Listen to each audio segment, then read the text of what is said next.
Good morning, everyone. There is a beautiful day in the Aussie wilderness. There is a little bit of wetland behind me. Maybe you can hear the frogs. So I'm here to talk about stars. So it's not the night sky at the moment, but we are going to talk about the Southern Cross, the Crux constellation. So why is that important? I don't know if you can see it. The Southern Cross appears in a number of national flags. There are 5 countries that have the Southern Cross in their flag. So this is probably the most beautiful of all of them. It's Papua New Guinea. But we also have Australia, New Zealand, Brazil, and Samoa. I believe that would be the 5. So basically, a lot of European explorers, visited this area in the Pacific Ocean, and also Brazil on the Atlantic Ocean, right? So when they crossed to the southern hemisphere, they saw this beautiful constellation. It's a group of stars, and we humans have this kind of tendency to always find patterns among things that are not necessarily connected. So when you look at that pattern, it looks just like a cross.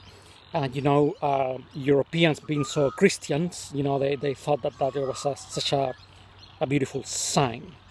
So the map over there, it's a map of Papua New Guinea in the 1600s. So basically, the first people arriving at Papua New Guinea, who were they? I think they were Spanish. Yeah, they were Spanish. Inigo, I forgot the last name. Anyway, so yeah, I'll show you another map.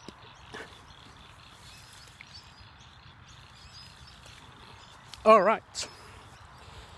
So this is a map from Captain James Cook. So he explored the basically Southern Ocean around kind of the South Pole, you could say. And the interesting thing is that this is the map of Captain James Cook as the world was known at the time. And if you see Australia, it says New Holland. So the first European witnessing Australia was a Dutch person called Abel Tasman. So my grandfather was from mother's side was called Abel, so it's the same name, Abel Tasman. So Tasmania and Tasmania basically is the name after Tasman, a Dutch person.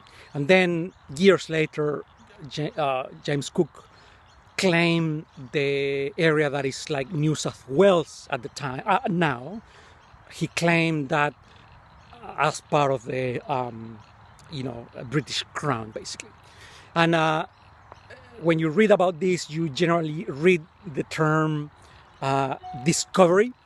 And the discovery of America, the discovery of places like this, and as a Southern Hemisphere person myself, it feels pretty weird because when you combine places like Australia and South America and Central America and even North America, there were probably millions of people living in all these places.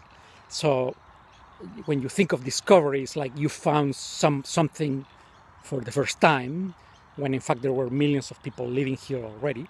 And so it would be more appropriate to say the first white European Christian who witnessed this for the first time.